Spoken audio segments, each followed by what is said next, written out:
Welcome to Intuitive Connection, where spirituality and psychology meet to help you be your best and brightest self. I'm your host, Victoria Shaw, and in each episode, I'll help you to awaken your own inner wisdom, step into your power, and live a more divinely inspired life. You're here to let your inner light shine. Are you ready? Let's do this.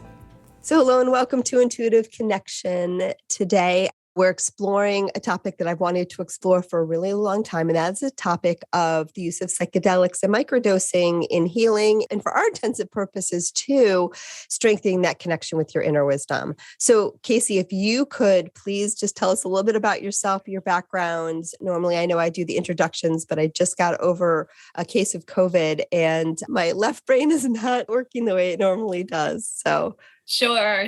Yeah, my name is Kayse Gehret. I am based in Northern California, and I've been in the healing arts now for coming up on 26 years. And when I was introduced to microdosing, it was really, really appealing to me for several reasons. One is I have a very, very sensitive nervous system.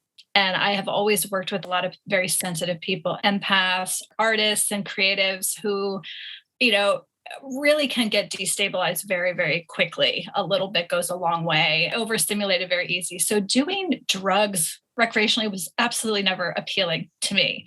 Medicinally, yes, but I was always afraid of kind of the trip scenario and being completely out of control. So when I was introduced to the idea of taking small doses of these medicines and earth medicines that are completely natural, that I would retain my grounding in, this realm, in the conscious realm, but still accrue the medicinal benefits. That was really, really interesting to me. So at the time, there wasn't a lot out there. So I went really low and very slow and kind of took careful notes of my experience.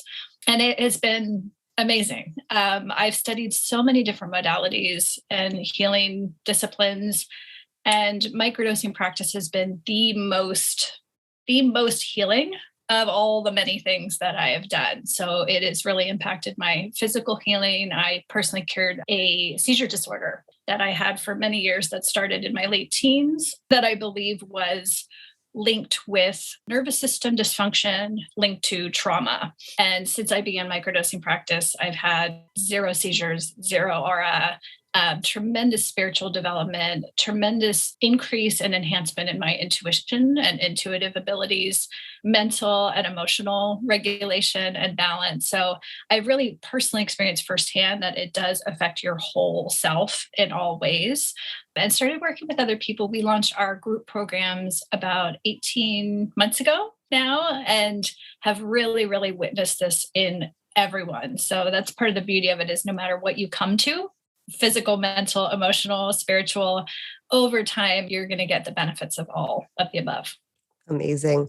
Tell me a little bit about how does it work? What does microdosing mean? Yeah, what are the details, the logistics? So the term microdosing is really our modern version of something that has been done across history and cultures for tens of thousands of years. So in indigenous traditions and other places, it's called a dieta, is a known word, a plant diet, where you are intentionally working with natural medicines, with the spirit of those medicines for varying intentions. So microdosing, the term, has really been a kind of a Western modern, container for a discipline that's been around for a long time.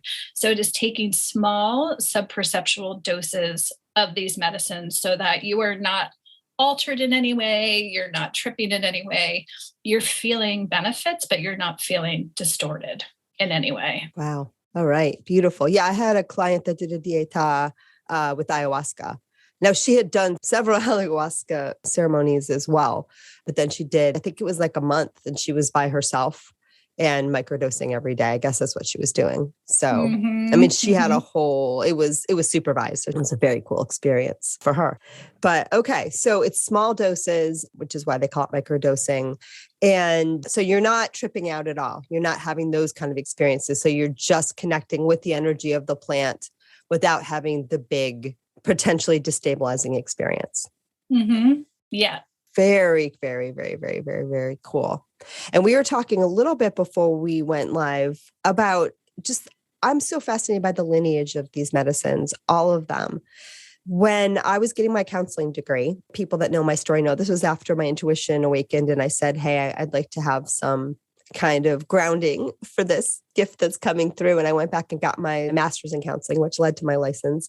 But in that process, I took this amazing class called Advanced Multicultural, which was basically looking at shamanism and looking at ourselves as practicing counselors through that lens of you are the shamans of, this era, and how everything the professor's premise, and I think it was a very good one, was that all healers, all religious people, probably all teachers, coaches, like everybody in that helping kind of, role are really just practicing shamanism.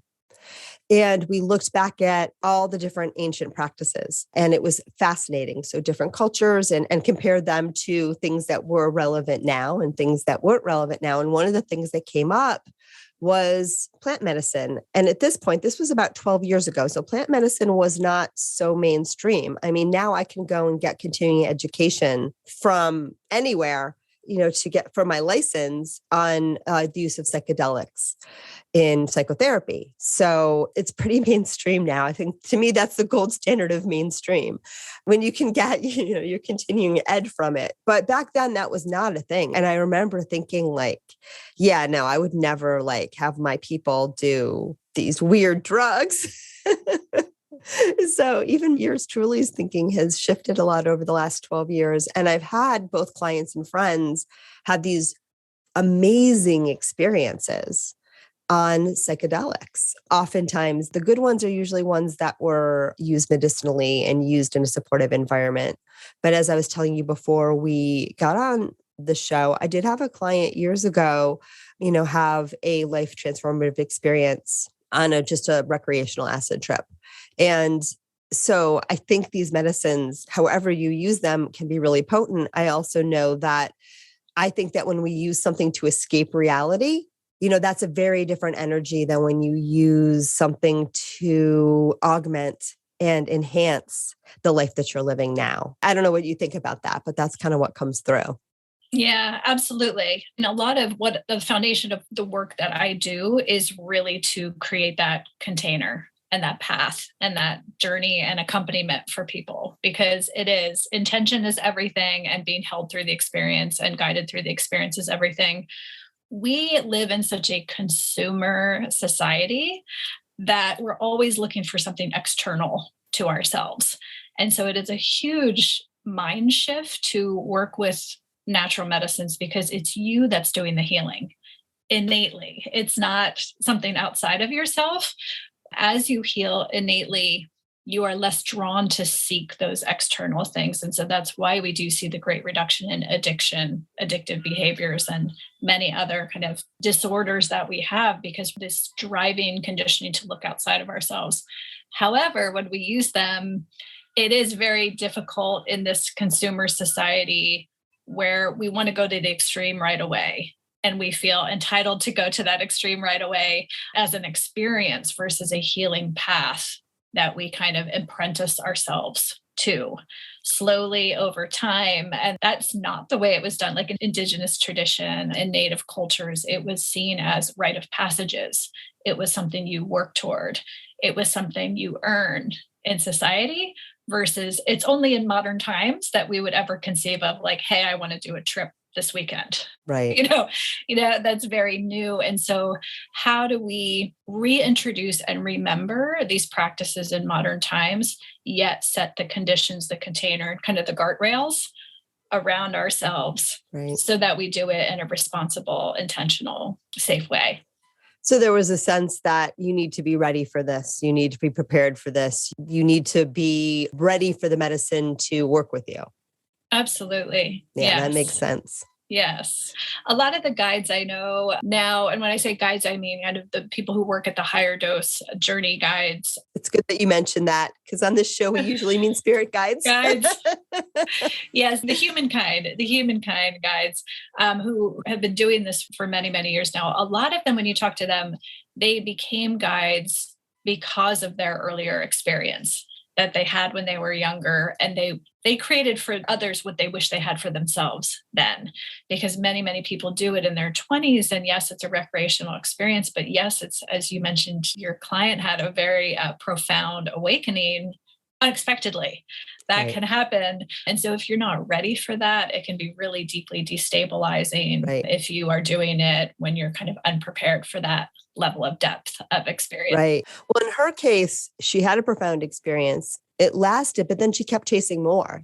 She did more and more and more and more and more until she realized, I was giving her that feedback, but we have to learn on our own that dropping acid every 2 weeks was not really great for her life. It wasn't really great for her mental, emotional health. Like, it was destabilizing. So yeah, we have this one good experience, but then we chase more. Because again, we don't understand that the experience was given to us through the medicine, but it's us, it's you. You have to put it into your life. You have to live with it. It's not that you just go chase more, right? You don't find it there. Integration is everything. Yes, right. Absolutely. Let's talk about that. Because I've heard that term integration thrown around. I have no idea what it means. So let's talk. Yes, it's exactly what you just spoke to. It is really taking the growth, the opening, the awakenings that you have in your experience and really integrating them into your daily life, into your relationships, into the work you do, into the way you move through the world. There's no sense in having these deep openings and awakenings if you can't kind of bring it back to earth. And so that's the integrative piece. Yeah. Yeah. And that's what I've always taught people that have come to me with these kinds of experiences. Just, that's what always comes through intuitively, is that this is a gift, this is an opening, but it's not, you don't chase it there because you don't want to live your life on substances. And the substances, they have side effects, especially at the higher doses, because I've seen a lot of people that have had really bad experiences with taking too much drugs. In this young woman's case too, it threw off her mood. It caused tremendous mood instability to be, going on acid trips every 2 weeks. It was not good for her, even though she had had that one profound experience that was completely life-changing. Yeah, I think as we go on, right now it's very, buzzy and trendy and the medicine, but it's really not, secretly among guides and people, it's really not about the medicine. Right. It's really about spiritual work, deep down. And so once that's one of the surprising pieces when people begin microdosing, especially the people who do it for physical health reasons, we're so conditioned by the Western pharma concept of medicines that we think it's something that we need to keep taking over and over and over to maintain. And it's very, very novel for them to go, oh, I don't have to keep utilizing the medicines. Once I heal, I heal. Right. And it's resolved. And so my own experience of, my seizure cessation, I was very curious once I stopped microdosing, doing the physical practice of microdosing, will they return? Right. No, not even a single moment. And so I have a deep knowing that whatever it was in me innately has healed to such an extent, it's not reliant on any external condition anymore. Yeah. I want to just pause there because that's huge and that's profound. And sadly too, I think I'm getting a little emotional. It runs counter to what we're taught in modern medicine, which is so deeply disappointing that so many of us learn you have to take this pill and you have to take this pill for life because, someone's making money off of that. And the pill has the power to keep you well. Yes. Well, and also a huge part of what's missing from our modern conditioning is changing the circumstances of the world we live in. So many people are suffering right now, and Western medicine will tell you there's something wrong with you. Right. When for many people, yes, there are certainly cases where your chemistry is off and it's a biological basis of your dis-ease and discomfort. But in a large majority of cases, it's the way we are living that is causing us to suffer. And so too much of modern medicine is about fixing us and maintaining us, and less about let's change the external conditions that we're living and operating in. That's lasting health to me. Right. But I also think too, you said something else in there that I think is so important. I think whenever we're focused on fixing ourselves, right? We're thinking something's wrong. We are focusing on the fact that we think we are broken and we need to be fixed, and we don't. We all have everything that we need inside of us. We have everything that we need to heal and live in harmony, internal and externally. And I believe every substance, even the ones that are prescribed by your doctor, are working with your energy. They're working because they're working with you. And I think it's just such a disservice that most of medicine and most of the world teaches people that, and I think it's based on unconscious, hopefully unconscious, maybe sometimes more intentional than I'd like it to be, idea that I need you to need me. And in order to need me, I need to tell you something's wrong with you that only I can fix. And to me, that's the most disempowering messaging out there, friends. Don't buy it. Don't buy it, because there's nothing wrong with you. And everything in this world is here to support you and support what's innately wonderful, perfect, and growth-oriented, and is already within you. Absolutely. Absolutely. Yeah. And I don't think, to me, it's such a clear, it's no coincidence that earth medicines, I think, were remembering their place at the same time we're starting to question this narrative of deep disempowerment, of we need an authority to tell us what to do, what to take, how to be, and start to question Right. Really, is that what is best for the planet and for our species? So Right. yes, absolutely. And so plant medicine is really more about self-empowerment, right? It brings you back to you.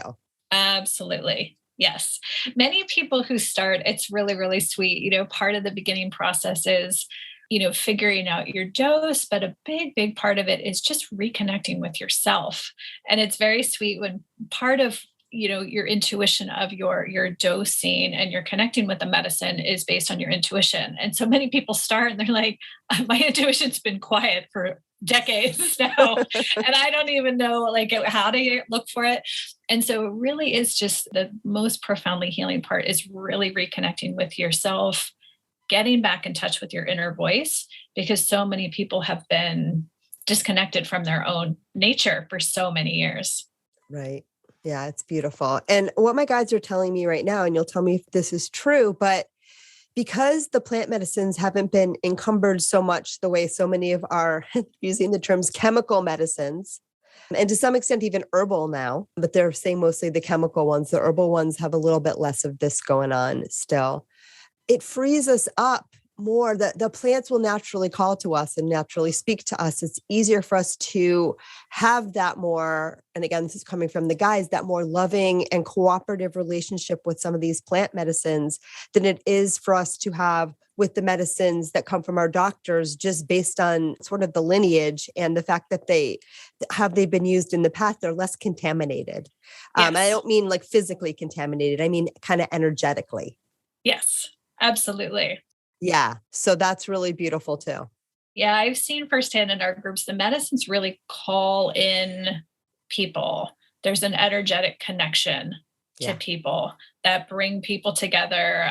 Mushrooms in particular, we joke, they will keep calling you. If mushrooms are your medicine, they will keep calling you in all kinds of creative ways. But it's amazing how many people, whether it's in dreams or just daydreaming or visions, or sometimes people move into higher dose experiences, all kind of see a similar vision of the future that nature is leading us toward together. And so all these different ways that people ask, well, how do I get there? A lot of it is, as we said, in terms of which medicine is your medicine. Everybody's medicine will be different, but it's all calling us to the same destination. I love that. And I want to say too, just to be clear, neither of us are telling you to stop taking your chemical medicines. Yeah. It's not about that. And I also believe we can have the same relationship with everything in this world, right? Everything in this world you can have this relationship with. Your intuition is yours and it works all the time. I think what the guides were trying to communicate is that there's certain areas that are just less encumbered. It's just easier to make that connection. And because plant medicines have always been used in this context of empowerment, not always, they say, but more so than other things, there's an assistance there. There's a lineage there that's very supportive of using medicine in a more empowering way that we may not find in the little prescription bottle. Yeah. I mean, I can speak, especially with you and your audience, will understand framing it this way. One of the most deeply, deeply healing elements of mushroom work that I have seen in people is it really increases their resonance and their vibration. They start to vibrate at a different Wow. frequency. You can see it, you can feel it, and you can even see it through Zoom, which has been really amazing to me to see. And the people in our lives that are the most sensitive to energy and frequency, which tend to be animals, babies, and interesting neurodiverse people, Yes. have a different sensitivity to energy and resonance, will be drawn to people once they start microdosing practice. And so it's a magnetism that happens. And that's where we're going. And so a lot of the shift for our species evolution, that the planet is like, yes, come on, we need to move into this new resonance of being and drop a lot of these old, denser, heavier resonances and the lifestyle choices that are keeping us trapped in these heavier, denser resonances. So, yes. Right. Yes. And I think it's true, although I do believe in shortcuts, and that I think that, there's lots of different ways when we start to shift in just one area, right? It's like dominoes, like everything else will kind of shift in accordance. And so it's sort of wherever you crack that door open to get the shift. And for some people, if that's microdosing, it's microdosing. For other people, it's meditation or just committing to take a daily walk on the beach or awakening, taking some intuition development classes. But wherever that is, it's going to have changes throughout everything, right? It's Yes. going to, as that vibe starts to raise, then your whole life, it's like, it kind of starts to take care of itself. That's exactly it. Yeah. It amplifies what's already there. It catalyzes intention. And so everything just amplifies and magnifies with all. A beautiful example of this, I work with a lot of people who have had deep contemplative intuition and spiritual practices for 40, 50 years. Wow. Some of them, they're in their 70s now. And they kind of come in there and they're called to start practice. And they're like, I wonder how much deeper, I'm pretty deep at this point. I wonder how much more there is. And they have been amazed by how much more there is, like how much farther they can go. And so I see, because of their kind of great success isn't the right word, but because of their tremendous success with the practice, it's a great example of pointing people toward what are the things that will lay the foundation for you to create the conditions for your own growth in this manner. So people that are brand new to the healing arts, completely, it's these little things. It's developing a meditation practice, training yourself to get up with the sunrise each day, doing some internal arts, martial arts practices. All of these things will just lay the foundation. And then your earth medicine practice will just amplify and enhance what you've already created. It's so funny what you just said. This is totally off topic, but I was having some sleep issues for a while and I was totally mad that I had to get up at the sunrise every day and I could not sleep past sunrise. And I'm so happy that I can sleep in now. So you mean I was like doing something spiritual there, waking up with the sun? Yes. Darn it. Too late. I cursed it, man. I was like, I need to be able to sleep in if I want to. Oh, that's really funny. Well, see, got to trust yourself sometimes. Mm-hmm. No, I think that all makes really, really beautiful and good sense. All right. I have another question though. What would you say to the hypothetical person? People can't see me pointing at myself. Say they did mushrooms in college and they had a terrible experience, like really terrible, like maybe like a 6.5 hour panic attack. What do you say to that person who's like, yeah, no, I'm not doing that stuff again? Yes, we've had many of those people come to practice. One, I think microdosing is really, really a good solution for those people because they're confident that they're not going to step back into a situation like that again. They're not going to be distorted in any way. So that's another, percentage of the population that comes. And usually it's all to do with setting. Okay. Is the main thing. Like when they describe to me the context of when and where they were and what they were doing, in hindsight, they're like, well, what was I expecting? Yeah, it's usually the setting. And so having more intention and mindfulness around the setting and how they're approaching the practice makes all the difference in the world. And does that make a difference with microdosing as well as dosing? Yes, to a lesser extent, but yes, we also work with setting and just in terms of the greater context of our lives, right? It's noticing more, paying attention to the energy that we're around. If you're in a workplace that's really, really, really stressful and toxic and is keeping you on edge for 8 hours a day, once you get into medicine practice, you're going to feel that even more, with the intention being it's to get you out of that situation because you Got it. cannot grow and thrive in that situation. And so it does in some ways make you more sensitive. You feel more, but it's clarified in such a way to enable you and empower you to make changes in your life so that you are in an energy where you're not, like, a lot of times people completely stop watching television. Right. It just, not through any effort or intention, it just happens because they realize that the negative energy Yeah. that creates, it's no longer, they don't want that in their life anymore.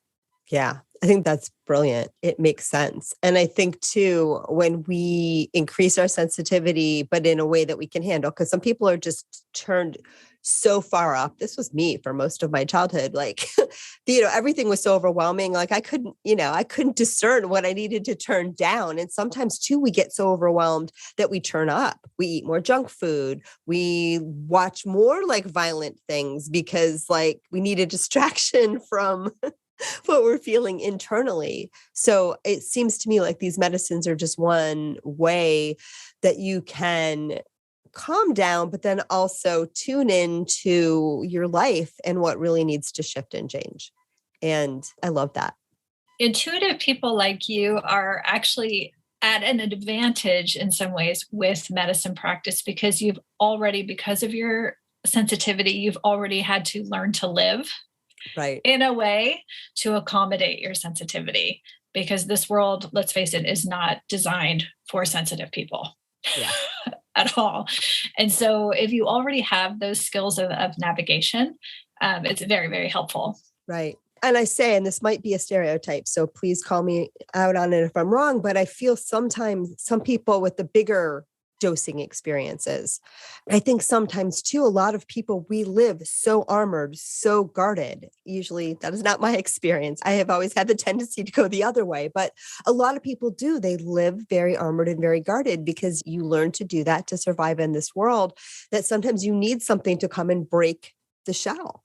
And I would think that sometimes those bigger experiences are what we need so we can wake up and go, oh my God, this has been here all along. I would assume microdosing is a little bit different than that, right? Microdosing is more of a gentle nudge. Absolutely. Precisely. Yeah. I've been part of when people come to me and I spend time with each and every person personally, understanding their intentions, what's calling to them, and where are they in their life in terms of their own emotional stability, their level of happiness and fulfillment. Some people, like you said, are so armored, guarded. They have numbed themselves to such an extent that microdosing is going to be too subtle for them. Yeah. Yes. They might need that bigger experience to break through some of those layers of deep pain and conditioning. Yeah. Right. And you'll know, it's making me think of the way that I teach intuition development. When I first started taking intuition development, one of my teachers, who is still a dear friend and mentor, but the way that she taught was really about turning up the volume on your intuition, like just waking it up, turning it up. And I learned a lot from her. But one thing that I learned was I did not need to turn it up. I needed to learn to use it. I needed to learn to modify it. I needed to learn how to, tune into what I wanted to tune into and filter out what I didn't. But I did not need to learn to turn it up. The volume level was probably a little too high. And so when I teach people discernment. I teach people to see where their intuition is flowing. I teach people to tune in to where they're tuning in with their intuition, where it's not serving them, right? And sometimes I teach them to turn it down, to turn down the volume a little bit, because a lot of times we're hearing so many things with our multisensory ability that we're hearing nothing at all. And, I think that is probably similar to what you're talking about with the microdosing. Very, very, very similar. And I would say it's true too for emotion. Yeah. Our emotional bodies, we're so underdeveloped emotionally. We have overdeveloped our intellectual capacities as humans, and we've underdeveloped our emotional and intuitive capacities. And so as we relearn and re-remember and kind of teach ourselves those skills again, like I've seen it in practices with our emotions. Our emotions are a necessary part of us. They're our antenna. They give us so much information about ourselves. And we have been so, in society, other than anger, we're very stunted emotionally. And so I see with people, once they start microdosing practice, they get more in touch with their emotions. They have a broader range of emotion. They're more articulate about their emotion, and they have greater mastery and control over utilizing their emotion. If you sit with an emotion long enough and have curiosity around it, it is so much information. And to be able to have that skill, I think, is probably very, very similar to developing your intuitive capacities and regulating it and really utilizing it in a graceful way in our everyday life. Absolutely. Yeah. And intuition is energy. So anywhere where you're blocking, you're going to block the flow. And when emotions get really, really loud, and I think about loud emotions are oftentimes when I think of feelings actually is different than emotions. And this is just my nomenclature, and I think of emotions are, your body's reaction to your mind. So emotions themselves, the ones that we put labels on, still have a lot of mind in them. And they can be very, very, very noisy. And so when we learn to drop below there to the level of feeling, that's when that smoke clears. It doesn't mean that we don't honor the emotions. I honor everything. Every dumb thought I have, I say hello to it. I'm like, I just try not to believe that it's true. Oh my God, Kayse, this has been so much fun. I'm so glad we did this, but we do have to start wrapping up. The more thing I want to ask you before the question I ask everybody, can you walk us through really, really, really, really quickly what it looks like to be part of your program and what it looks like to microdose with you? I mean, they're not microdosing with you, but yeah. I know what you mean. Some people do get confused about that. Like, were we all microdosing on the phone together? No, we're not microdosing together on the phone together. Yeah, absolutely. So people in our program, we offer 3 different tracks. So they're all group-based programs. And I have learned the group dynamic is so fundamental to the practice. Medicines really want us together. Nature wants us to reconnect together. And so it has been so beautiful to watch. We have people all over the country and the world, all different generations. Our age range is 21 to 91 at this point. And so getting everybody with so many different backgrounds is deeply healing in and of itself. It's just the medicine is what's connecting us in our little mycelial network together.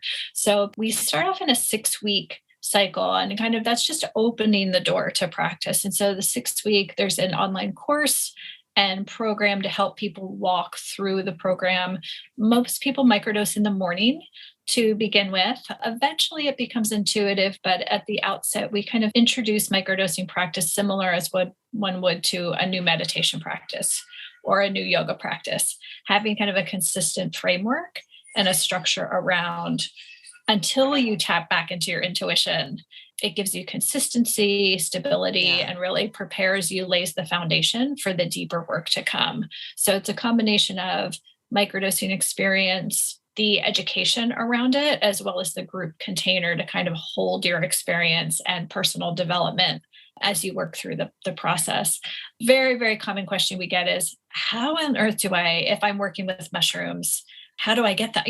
How do I get them? And it's people all over the country. We teach people how to cultivate within the course. Wow. So the future, I think, of healing in general is really getting back and remembering how to empower ourselves to grow our own food, to create our own medicines, to share our knowledge with each other of how to tend the land and steward the land and get back to those basic things. And so to me, growing your own medicines, one, it's the safest, simplest, most accessible way, but it's also deeply, deeply spiritually empowering to cultivate and have a relationship like truly with your own medicines that are with you.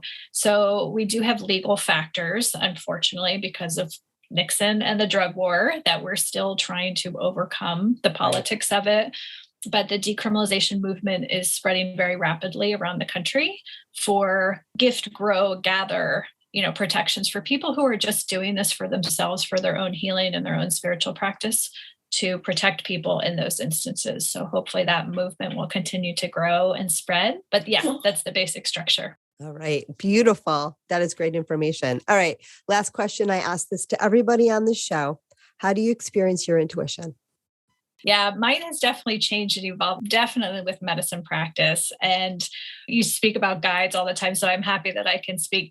I've always, growing up, had a sense of my guide around. I could feel them, and I would kind of get vague messages in dreams sometime. But when I began microdosing earth medicine practice, that went to a whole next level.